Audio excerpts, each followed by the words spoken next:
Welcome to Eye on the Illini. This is Mike Cagley, along with Kedric Prince. We will have Brad Sturdy on a little bit later. And Ked, 81 to 61. This is more like what we expected from the Illini. Wasn't the greatest night in the world, but they played well and they played on both ends. What were your thoughts on the game? A lot of us have focused so much on the shooting, but I'm impressed with the Illinois defense. They held Iowa 22 points below their scoring average. They were the leading team coming into the game, a Big Ten averaging, I believe, 83 points a game. They did a tremendous job on the defensive end. I know I text you guys early in our group chat about the effort that's been put out there from a defensive standpoint with what's been going on in practice the last couple of days and making some minor tweaks with how they were going to do things. That's to me, if they can guard like that for the rest of the year to hold Iowa to 61 points, and you got Michigan, a high-powered offense, and you got Purdue, another high-powered offense, and you're not going to probably hold those teams to 61 points because no disrespect to Iowa fans, but Michigan and Purdue they're a much better team. But the intensity was there. There weren't a lot of missed assignments, and Iowa had to work for every shot that they took tonight. It was also really nice, Ked, to see Illinois on the winning side of the turnover battle. Iowa had 16 turnovers. The Illini only had five, and Will Riley actually led the team with three. Yakachonis only had one, and Isic had none. So it was a good night from a turnover standpoint. Oh, it definitely was. And I've been a guy that's harped on KJ and his turnovers, and it was good to see him value the basketball more than anything. And I want people to understand one of the reasons I talked about, not because the ball went into the basket, it has something to do with it. That's a stupid comment. But the reason I say Visage is so good for the team, he led the team. He was second on the team in assists tonight with five behind Colin Boswell. I think this is one of Colin Boswell's best overall games. He did what he needed to do, but Visage, just the way he spreads the floor and his passing abilities just makes the game so much easier for his opponents. And I've always thought KJ and Trey White, they are good recipients of getting the ball from him because he's looking for them. He's constantly looking for that slip pass that's been there. And this is the kind of offense that I think a lot of people thought that they were going to have. They were 9 of 23 from, 9 of 29 from three. And I don't mind the 29 attempts if maybe they go 10 or 11 for 29. I feel a hell of a lot better. But you know what? I'm going to take what you can take, and because they made 9 of them tonight. Yeah, I thought overall the Illini played a good game.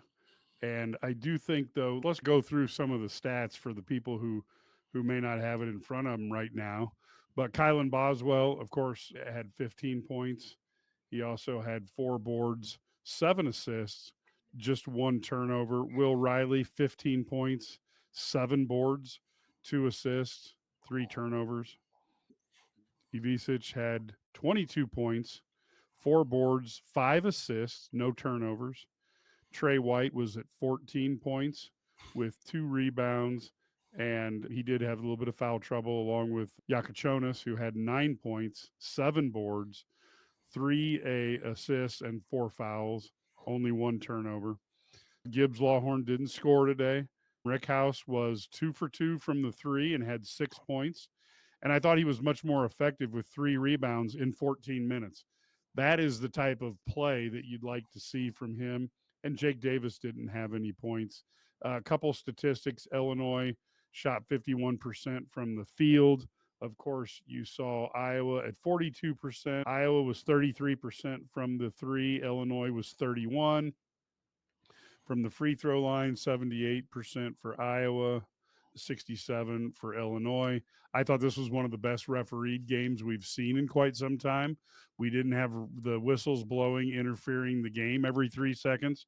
That was nice. Turnovers, as we stated earlier, Illinois was up they only had five and Iowa had 16 points off of turnovers. This was very different from the last three games. Illinois 17, Iowa 5. Total rebounds was a little alarming, but without Morez, it's just not going to be a strong rebounding team. Iowa won that battle 36 to 31. second chance points. Iowa won that as well, 16-5. And then you look points in the paint, Illinois 42-30. Fast break points, Illinois kept that game nice and slow, 6-5. They had that advantage. And overall, Illinois had 17 assists to 14 for Iowa, and Illinois led for 39 minutes and 30 seconds of the game. So a good performance against Illinois, and I think you really, or for Illinois, and I think you really hit on a good point, which is Iowa. Say what you want about them, are a very good shooting team, and they're a very good scoring team. And Illinois held them to 61 points. If you would have told me tonight that Illinois was going to hold them to 61 points, I would have probably not believed you. No, no would have either. And I'm going to tell you this. We didn't talk about it at halftime, and I want to mention it now. Tonight's starting lineup, I liked. It's been considering the fact that Merez is out. Now, if Merez is back, I'm sorry, Trey, you go to the bench. Will Riley, to me, is a guy I love having on the offensive end, and he brings something to the table. I'm reading some of the comments here, and I'm sitting here smiling while you're reading the stats, and Brad Rio made a comment that Ben Brickhouse stayed on the bench, and I just think he's better coming off the bench. There's not a lot of games left. He's had a whole season to show Illinois fans what he's about. And Will Riley brings a much more, in my personal opinion, he brings much more to the table right now, offensively and defensively. And let me look up here because I'm not 100% sure, but Will Riley, how many rebounds did he have? He had 7. See, and when I talk about the difference between the two players, they're not going to score tons of points every night, but Will's going to rebound. That's the thing I do like about him. And he has some really good looks. And I'm going to tell you, a lot of those shots he typically makes. He was 1 for 6 from 3, but a lot of those were good looks. And on a good night, he's 3 of 6 or 2 of 6. So he's going to get a pass from me if I had to say anything about the shooting. But the lineup I really liked. And I know a lot of people are hoping they get Merez back. And I think if they can somehow split between Michigan and Purdue, and then win a game or two in the Big Ten tournament, they're going to get off the 8 or 9 seat, Mike. I think they can slip into maybe a 6. Yeah, they're going to have to play. They're going to need to shoot. This team has the capability of playing with anybody on any given game, but they're going to, now you've got 2 tough teams with Michigan and Purdue. There's no reason why Illinois can't play well against them, but Michigan's got a couple bigs that are tough, and Illinois is down a Morez. And that game will be tough on the road. And Purdue, I don't care what anybody says, like Purdue, hate Purdue. They're the only team in the league that's really had Brad Underwood's number. Yes. And I'm sorry, but until Illinois can beat Purdue, when Purdue fans are pretty cocky on the internet, that's fine.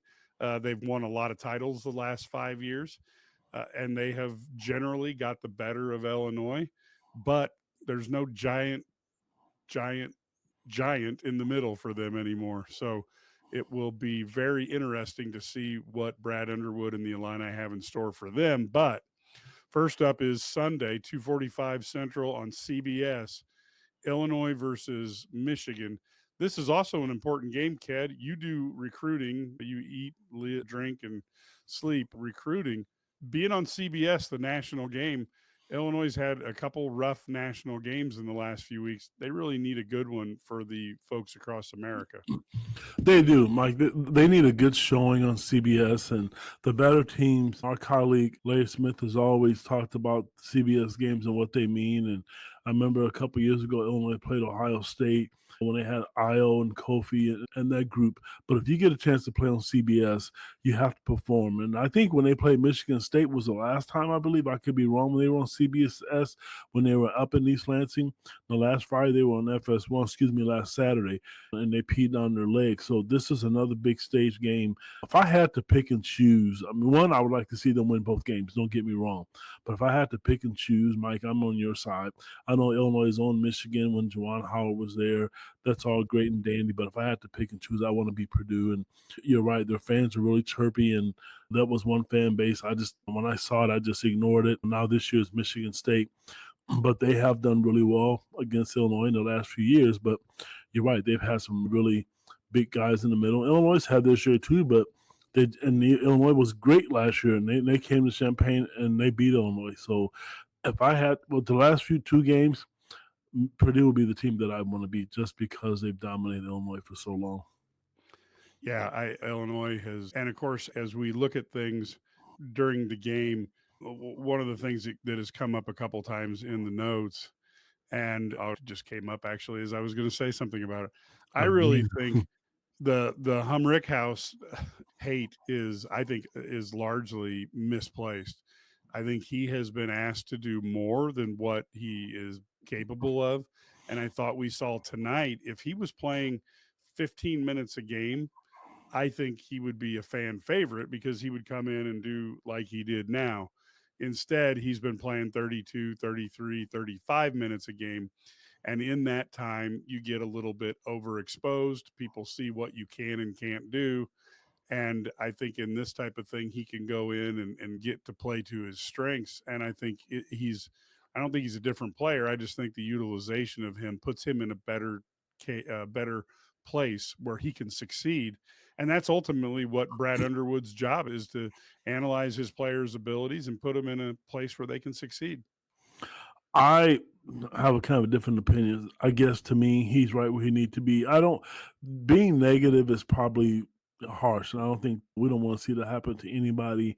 But Mike Heath had a horrible year, and I'm gonna be honest. I don't think he should have been out of the lineup, in my opinion, 10 games ago. If it But he was can't me, control that, kid. If no, your you're coach right. was going to start you, are you going to refuse to go? No, I'm not saying that. I'm not faulting whether it's Brad Underwood or if it's Josh Whitman or Brett Bielema on the Illinois basketball sideline at State Farm Center.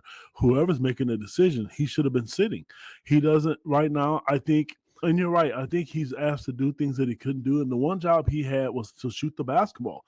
And he had so many nights just horrible. You're going to have some because when you're a shooter, you're not going to make every shot. I understand that. But Mike, he has been horrible. And then on top of it, when you're going 0 for 9 from the field or 0 for 16 from 3, he doesn't rebound and he doesn't defend.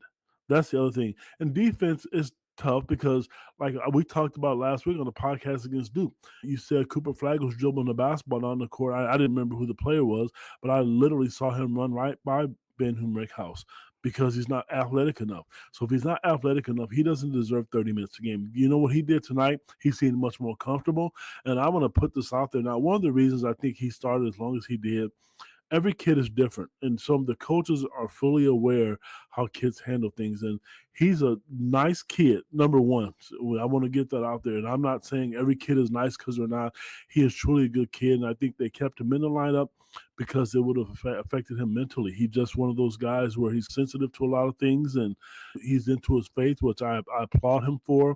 But the negative comments he didn't deserve, but his play, he deserves that because he didn't do it. And you're right, the coaches put him out there and they gave him a chance. Like I said to you, 10, 12 games ago, Will Riley, even if he was struggling, he would have been in that lineup just because he will give you much more offense and he defends just, if not better than Ben Humrick House, and he's going to rebound. And when he shoots it, everybody who's watching the game thinks shot has at least a chance to go in. Tonight, I think Iowa got lucky because some of those shots he typically makes. I understand why fans are frustrated with him because he was brought in to shoot, Mike, like I said, but it just didn't happen this year. Now, Ked, one Iowa player I wanted to bring up because you were always a huge proponent of his, but Brock Harding played extremely well. 16 points, 3 rebounds, 4 assists. Now, he did have quite a few turnovers out there, but you've watched him since he was very young. Any thoughts on his play, just because you have been so close to his recruitment? Number one, the kid played for my AAU program when he was in fifth grade. And I don't remember, I think it was Robbie Humble mentioned tonight that his grandfather talked about him being a Jason Williams. And I'm telling you out there, who are listening to this podcast, that kid was Jason Williams and some. He was in fifth grade playing against seventh and eighth graders, talented seventh and eighth graders who ran from him. But at that age, everybody's pretty much the same size. I like the kid because he's a tough kid. I did a podcast with a couple Iowa guys last night, and I guess he tweeted something at the Iowa fans, and I did not realize this, but Tom Kakert, who's a friend of mine, said that when they played their last game, I think it was against Washington or Oregon, whoever it was, they scanned 2,600 people in that arena. That's all who was there. That arena hosts 15,000 people, and only 28 people was in attendance. So I think Harding was upset about it, and he was telling the fans, if you don't want to come, don't come at all. And I think that set people off. But I like the kid because one, his dad, Scott Harding, was my son's baseball coach. His mother, Shannon Harding, was my daughter's basketball coach in high school. So I'm extremely close to the family. I know them very well. His son, Brody, played baseball at the University of Illinois. And if Brock could have got a scholarship at Illinois, he would have taken one. When Orlando left, I had a conversation with Orlando about him, and they wanted to give him a look, but Orlando left and it fizzled out. I think if he had a chance to go to Illinois, he would have, but he's on the smaller side, and that doesn't sit well with Brad Underwood. But he had a great game, and he's competitive, and that's the thing I love about the kid. He's going to compete, and I don't like the fact that he's at Iowa, but I root for the kid, but not the team. For us to see the Franometer, because boy, when you talk to people from Iowa, it seems like this may be his last season, and that's going to be quite a difference without Fran on the sidelines. I talked to was going back and forth with former Iowa Hawkeye legend Steve Lusso, who was the man who made sure that when BJ Armstrong needed to get somewhere, he was a walk on the team, and he made sure to drive him there during the Iowa Hawkeyes heyday under Dr. Tom Davis. And it sounds the rumor mill. It certainly seems like they've transitioned women's basketball coach this last year, could be transitioning Fran this year. It certainly looks like Kurt is on his way out on the football, or Kirk is on his way out on the football side. So going to be a whole different enemies for you to hate there in the Quad Cities, kid. I'm going to start with Fran. For those out there, and I'm going to be careful with how I say this, Fran is frustrated and he's done. Iowa's a tough place, and I guess I shouldn't say Iowa. All the colleges, it's tough if you don't win. People want Brad Underwood to be fired, and that's not going to happen. He was in the final eight last year.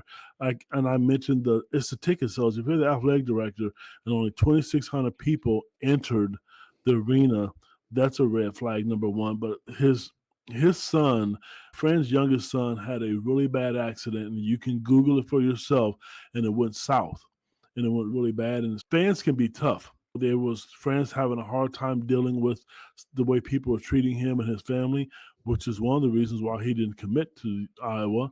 That should tell you that. And Illinois fans should be really lucky because everybody I know who covers the University of Iowa will tell you that when Kirk Ferentz left, the guy they wanted to replace him was Brett Bielema, because Tom from Iowa beat writer and Matt Randazzo told me that they liked Brett Bielema because, one, he's a head coach that is not afraid to go out and recruit, and he played at Iowa. So Illinois fans got really lucky that they hired him at the right time, because I would much rather see Brett on the Illinois sidelines than the Iowa sidelines. And the transition is going to be different. But I will say this in closing. I have met Fran 3 times. I've seen him at AAU events, and one time he was with his son, and I shook his hand, and he pulled me down and sit and talk to him. And what he does on the sideline is how I would like to act to officials too. It may not be the prettiest thing in the world, but I'll tell you, ask the kids what he's like to play for, because he's a really good guy to play for. And what's with the Franometer and all that stuff, that's not how he is. I'm sorry, but I know he's not. And you can ask anybody who covers Iowa. Fran's not like that.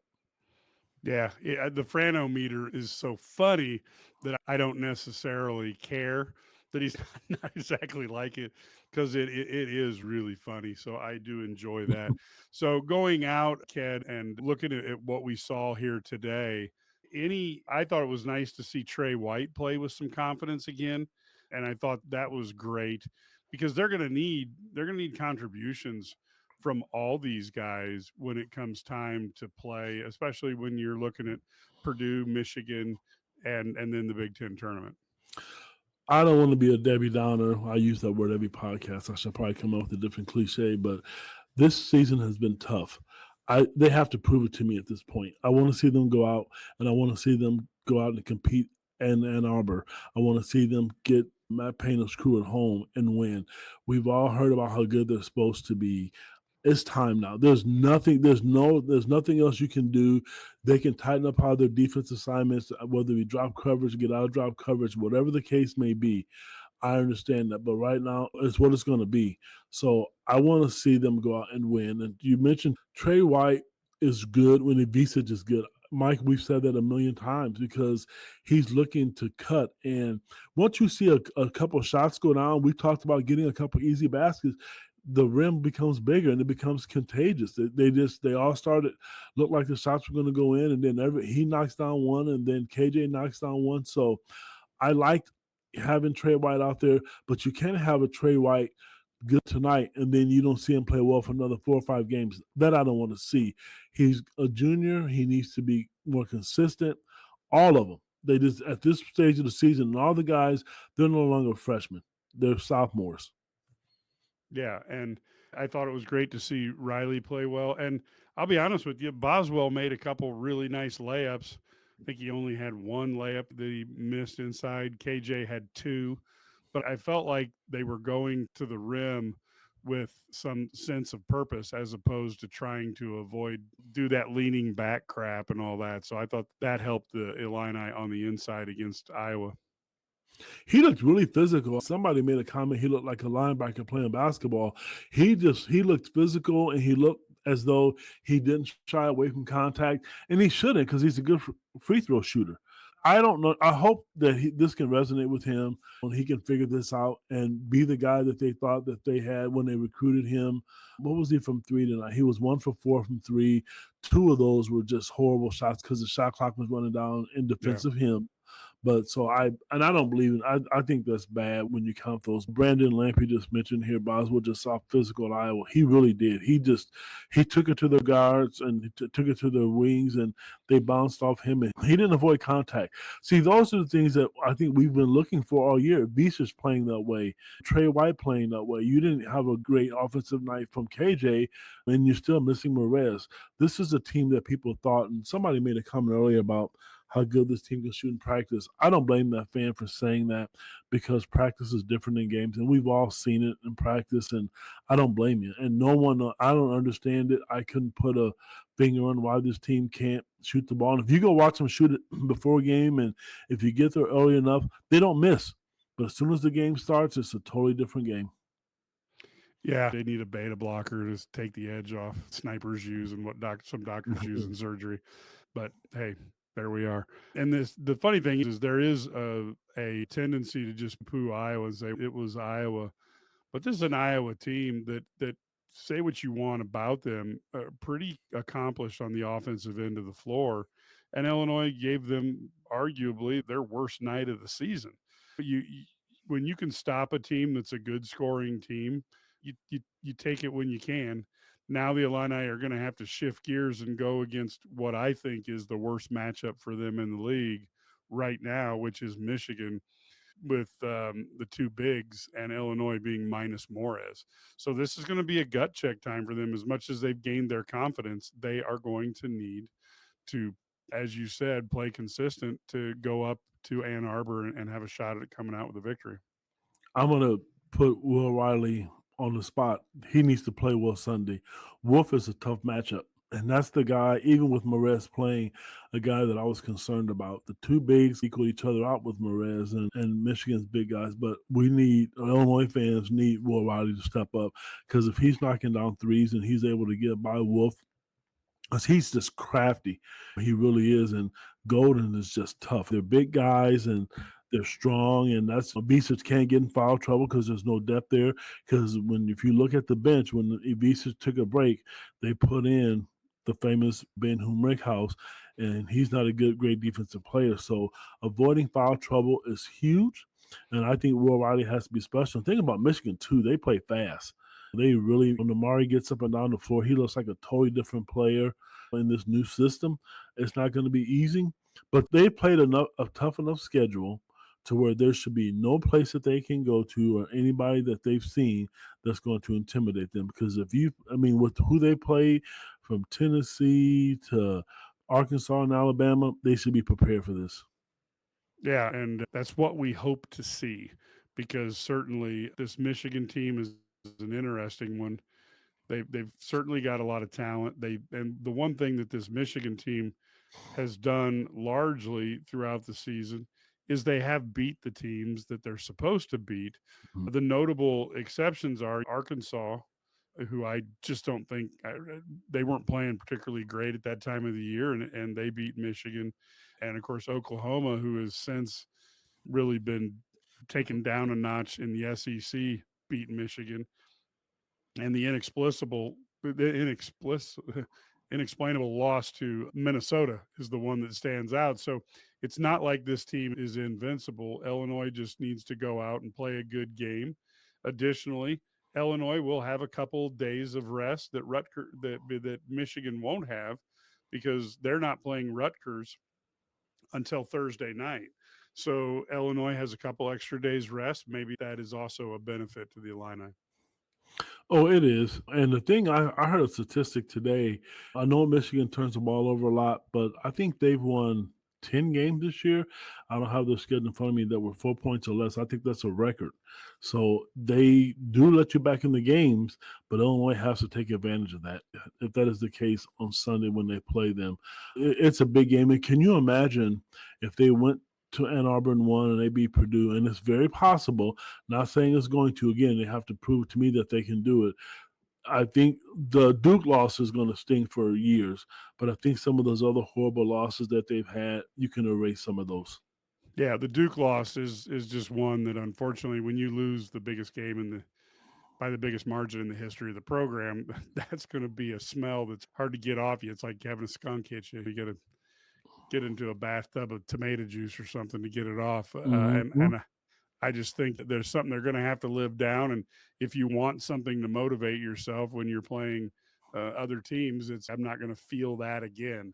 And from a competitive standpoint, that's really what you have to do is you have to steel your jaw and move forward and really try to outplay the other team. There's really no magic to this. Now I know a few people. The one part that's I do the Michigan from my youth when 1983 they would have the Muck Michigan Oh, yeah, I remember those. t-shirts all over the place in that era. But they did win in Bruce Weber style by only scoring 49 points and yet beating Nebraska. So let's hope that their offense is struggling when Illinois plays them on Sunday. It'll be nice, but that doesn't happen in Illinois very often. They don't get the breaks, so they'll probably try to score 90 against Illinois. I want to talk about what TB just mentioned. I believe it's on YouTube. Winning the Big Ten tournament or getting to the second weekend of March, I'm gonna tell you that would help. I really like that comment, TB, because if they and it's possible, and the reason I like that is because I don't know if Merez is going to come back. And I looked at that cast tonight. That is a very soft cast. That is not a typical cast where like you can't move it at all. If they could get him back, the thing about the Big Ten tournament or any tournament, everybody's 0-0. So you can forget about what you did in the regular season and not shooting the ball and who you lost to.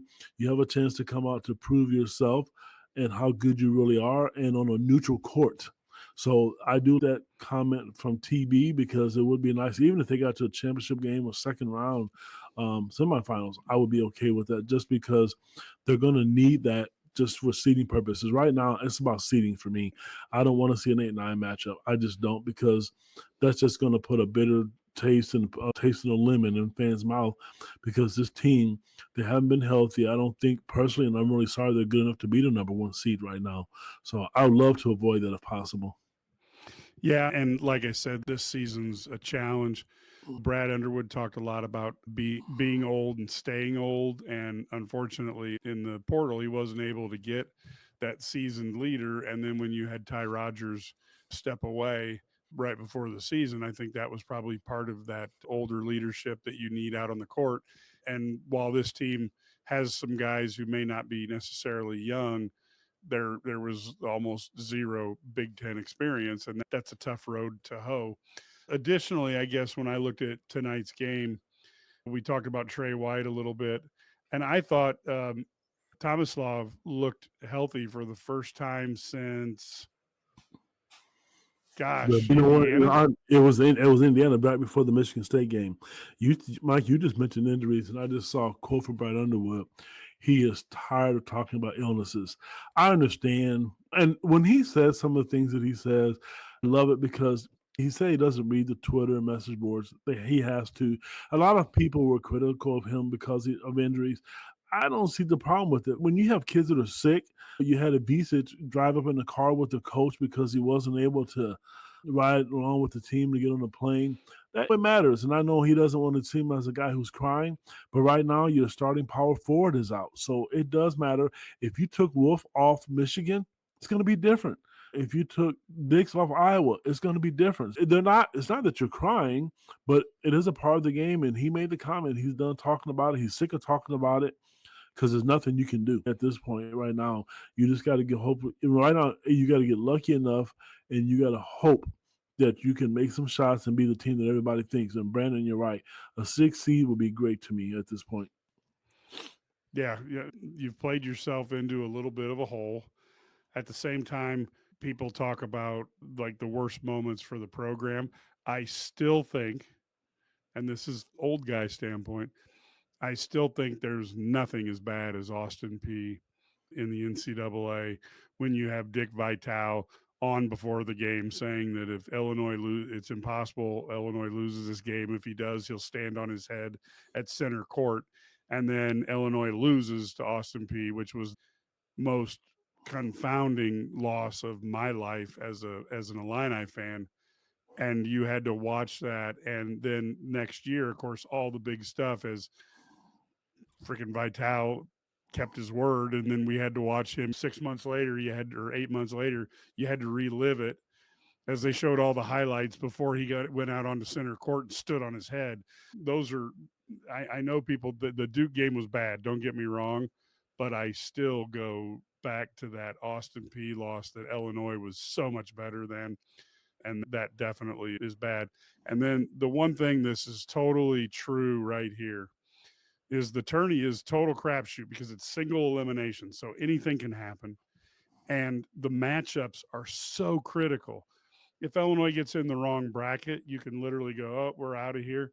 And if they get in the right bracket, they can be like NC State and end up in a Final Four with the right teams losing and you getting fortunate. Now that doesn't typically happen to Illinois in the tournament. Now that Underwood's got Illinois going to the tournament every year, that's how you get lucky. People forget that before Bill Self won that national title, he had a couple, they were calling him Bucknell Bill because they lost to Bucknell one year and they had another year that was bad. And Kansas fans were worried that they had gotten the right guy. So sometimes you just have to keep plugging along through the bad times to get to the good times. I'm not trying to justify anything, but that's just how it works in the NCAA tournament. Mike, I want to say, to me, I watched Saturday's game. The worst loss for me, and I think for a lot of Illini Nation and some of the guys who will remember this, is when they played, I think it was Alabama and NIT, when they were just getting hammered. I remember Kenny Battle calling me and was freaking out. That game was so bad to where I did an article on Kenny Battle and it made national news because Kenny Battle was on every talk show host because he couldn't believe, and me too. I even got a spot on ESPN radio because of it, because they couldn't believe that as alumni and players who proud of the program, to watch Alabama beat them in the NIT, I think was the worst loss for me. Saturday against Duke, I don't want to say I expected it. I didn't expect 43, but I wasn't expecting a victory. But matchups, that's the one thing Illinois did not do this year, I don't think. Last year, they took advantage of matchups, and this year they haven't done that. They changed their offensive identity.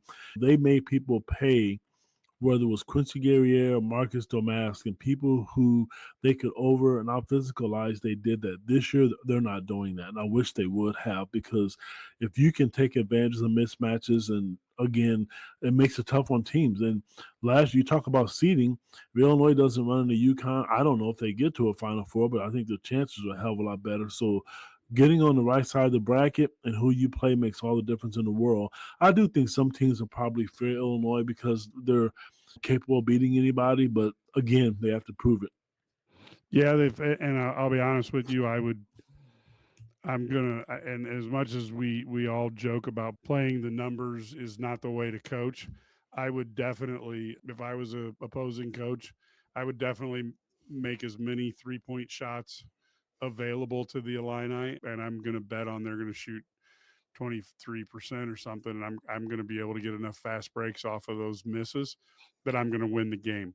And of course, as soon as I would do that, if Illinois goes off and shoots 35%, you're going to get sunk faster what hits you. But again, that's how I would play them, kid. I would too, Mike, and I agree with you wholeheartedly. I think right now what Illinois fans don't want to do is take for granted that they're going to get in the tournament again because getting to the NCAA tournament is tough. Iowa's had a good run of doing it, and I know Illinois, Michigan State, and Purdue have been the most successful teams in the recent years with the long run. So I'm all for Brad getting there. You might not get the seed you want, but at least you're in the tournament and you can hear your name called on Selection Sunday. Yeah, I totally agree with that. And of course, I think the other thing that, as we're talking a little bit about things and seeing when Sturdy is going to jump on board, the other thing I think that's really interesting to look at is what we're seeing happening up in Minnesota, where for some reason the Minnesota Timberwolves have decided they've got this dude on their bench who can actually ball out a little bit, and we're starting to see Terrence Shannon Jr. get some minutes, and he's starting to be fairly productive up there.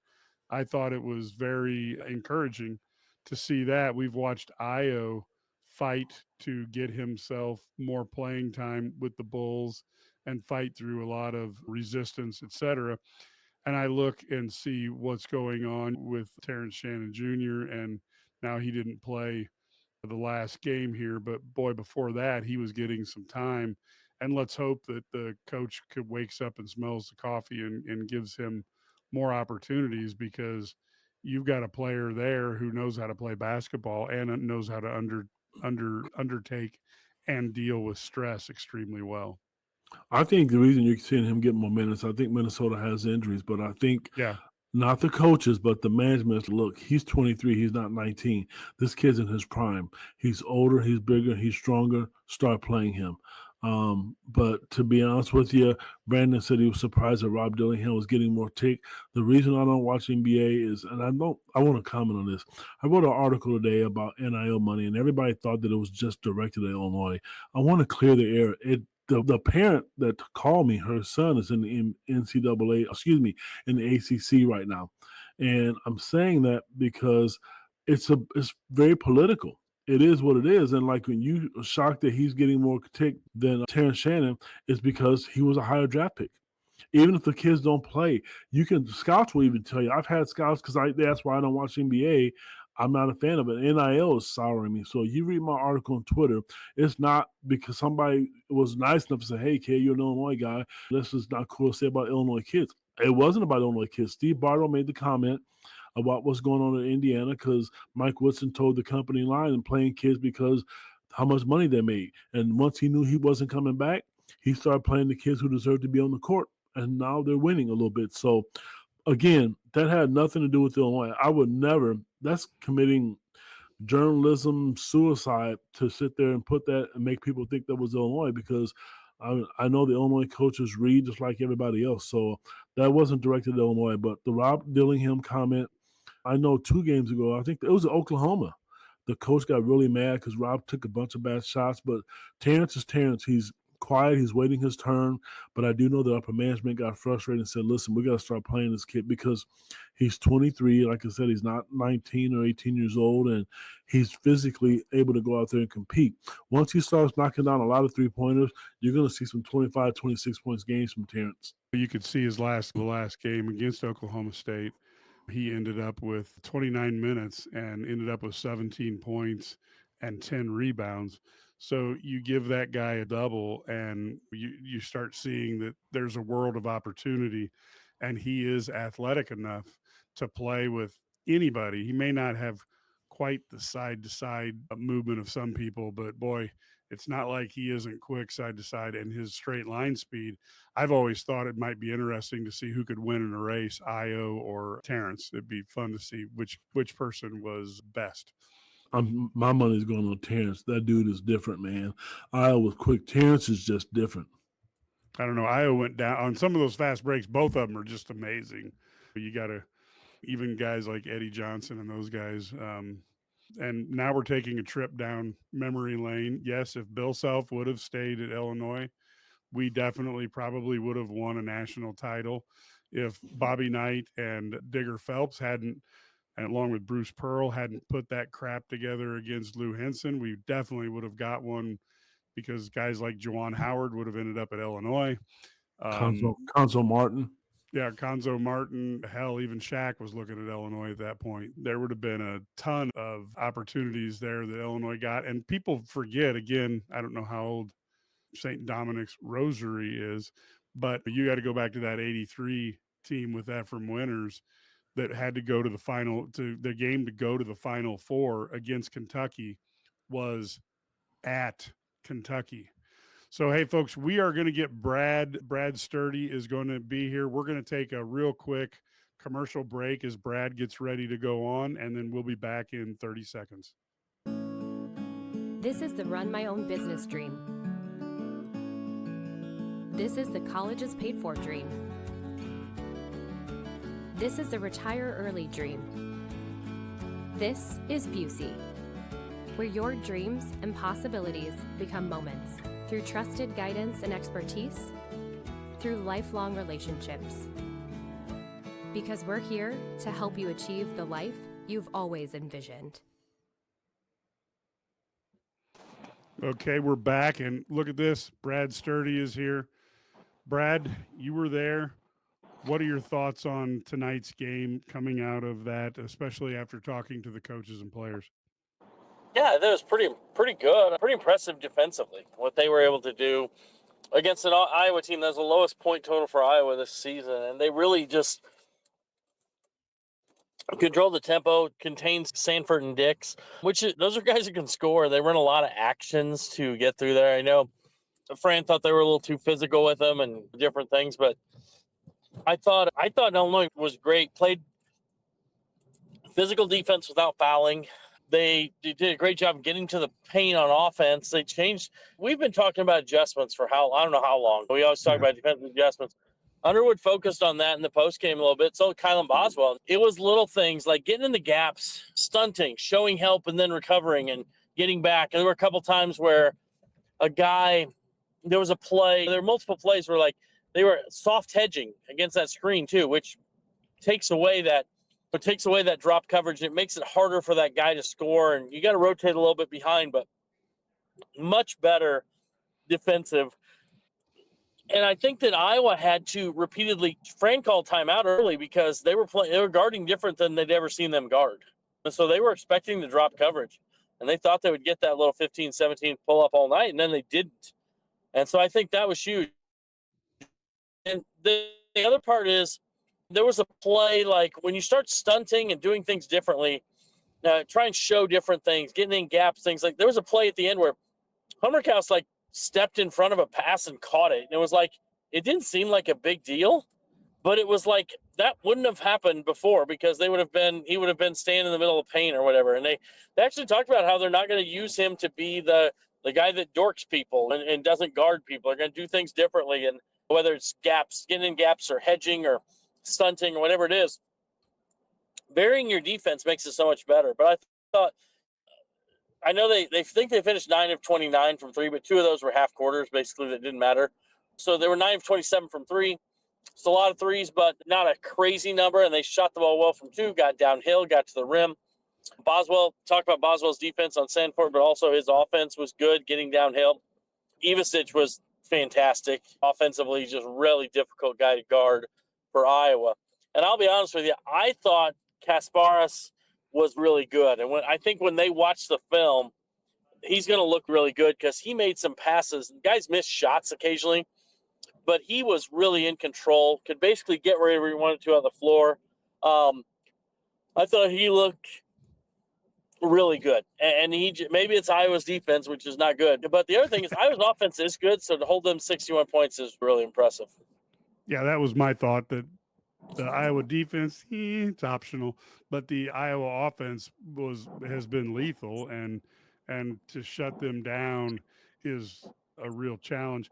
I also like the idea of Rickhouse playing 14 minutes in more of a targeted role seemed to be much better for him and put him in a better position for success. No question. And then, especially against that team, he's not a good matchup against Iowa for long minutes because they play a lot of small guys. There's a lot of times they have 4 guards out there or whatever, and he's not. You don't want him chasing guys. But now, here's the thing, and Illini fans won't like this, I know, because we have Hummer haters, but he's going to have to play more against Michigan, against those guys. I think he's going to have to play more minutes just because of the size. He's the backup 5, but they're going to have do some different things with the 2 7-footers Michigan plays. So, yeah, they're gonna be in a challenge unless somehow Morez's wrist becomes extremely healthy in the next 5 days. Yeah, no, I don't. No, I agree. I don't think that's going to happen. But at the same time, I do think that it's going to be a difficult matchup up front. But now, we were talking about this in their last 11 games. I think Michigan's 7-4 or something like that. But they don't have a win by more than 4 points in that whole time period. So they've been great in close games. And yeah, I think I just think they're the worst matchup in the Big Ten for Illinois just because of those 2 bigs, especially. I think Maryland's Morez. the worst matchup. I think Maryland's the worst matchup Okay. because they're more physical. Wolf plays a lot on the perimeter, and they'll post him in different things, but he plays more on the perimeter. So I don't know. I don't know that I would say Maryland's the worst matchup, but I think this is probably I think we'll be surprised at how well Illinois does in this game. I think because a lot of people talking about the matchup, I think they'll do a better job. My biggest concern is they've been out rebounded 4 games in a row. This team that's hung their high rebounding. And there was a lot of times they just watched balls. I don't know whether they were trying to get out in a break. Saw Tommy did it a few times. I saw Trey White, Will Riley, all times just let balls go to the other team and just really didn't go after it. Just looked like they were watching.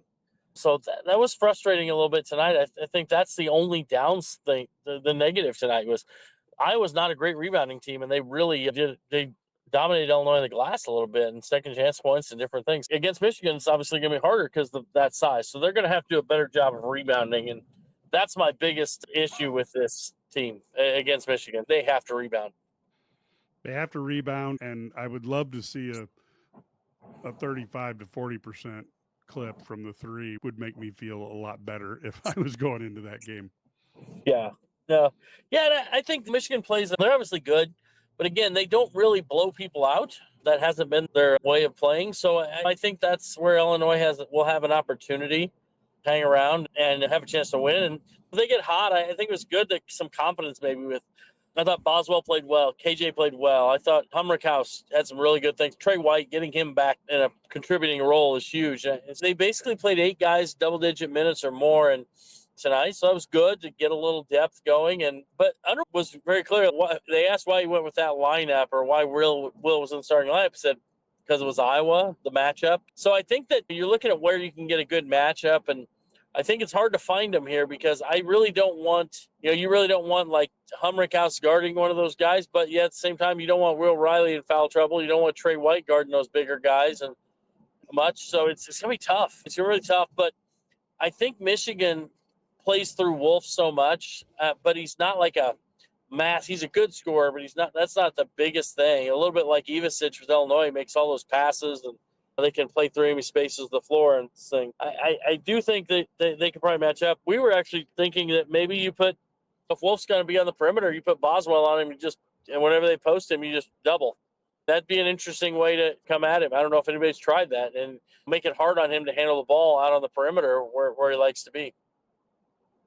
I think you put DGL on him and just go total energy. Yeah, big and small. Yeah, exactly. Unfortunately, that's just going to be a tough matchup with both those guys. And I do think if you're playing outside as a big and you've got a smaller guard who's also strong, who can get inside on you like Boswell can, that could be a rough matchup outside. But then you do have to be able to be very quick with the double team once he goes down into the post. Yeah, but I thought Boswell did a really good job on Cooper Flagg, to be honest. Tipping the ball away, making things hard on him. And he's obviously a great player. Kylan's a really good defender and very active. Another thing that was intriguing, how the players went to the coaches. They talked about after the game, we need to do some things, give our guards more help with the stunning, whatever you want to say, the soft hedging, things like that, just to make it. And they did a good job on that today on those kind of soft hedge on that pin down and take away that from Iowa. And the other thing I saw that we've talked about a lot is this. They started the game off with back-to-back. They ran the same exact play and got Ivasic the ball on a empty ball screen handoff, empty handoff kind of thing, ball screen action, which I thought was really impressive. And they ran a set and got in a couple easy baskets early. And then they were able to just really play like a flow game and in space a lot, and didn't have to run as many sets as the game went on. But you get those easy baskets, it really takes some pressure off your offense, and I thought that was important.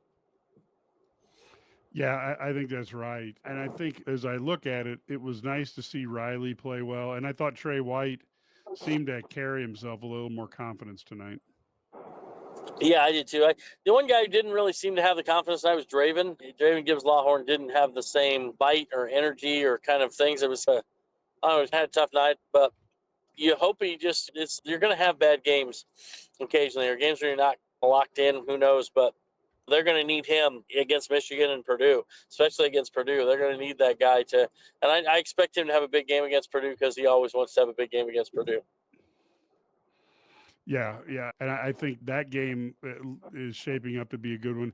Do you think there's a big advantage for Illinois, that the fact that Michigan will play Thursday night versus Illinois getting a little bit of rest here for a couple more days?